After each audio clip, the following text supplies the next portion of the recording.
Yeah, hi there. These comments are for Henry, and I am Michael, the founder, owner, and the materials writer for all of your lessons at the 7-step system to pass a TOEFL IBT. I'm going to listen to your voice recording exercise for lesson number 20. Voice recording exercise 1. 1. Gasoline leaf blowers, which have a muzzle velocity of 150 miles per hour. What's their muzzle? A muzzle velocity. Or more. Blow away topsoil and ground cover, which, if left in place, would help soil to hold precious moisture and would minimize the number of times plants have to be watered. Okay. 2.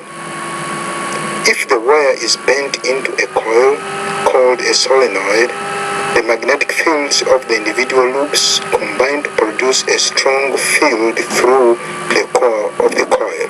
Okay. 3.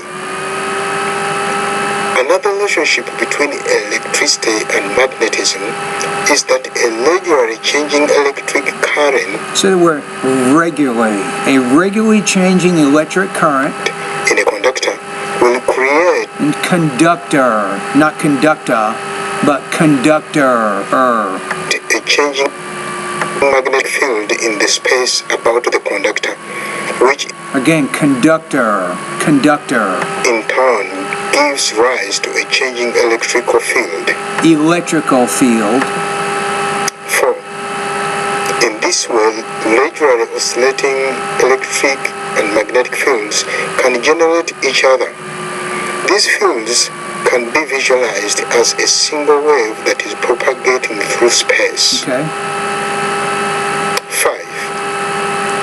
Associative learning involves the association of time sequences, an example of which is classical conditioning. Okay.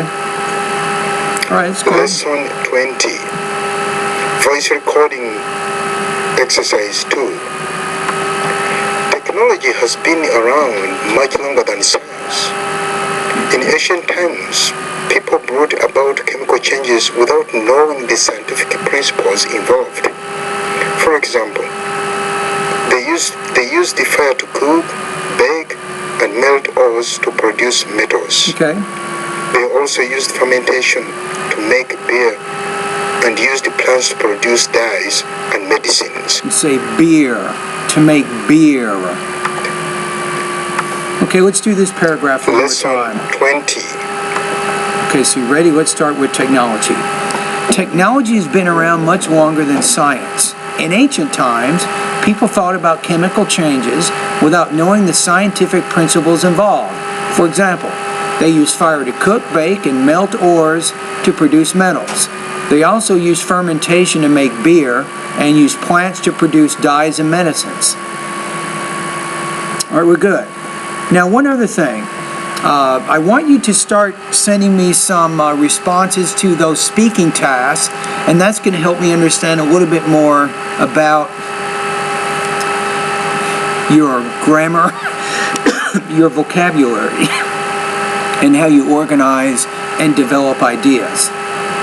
All right, anyway, thank you for completing pronunciation lesson number 20.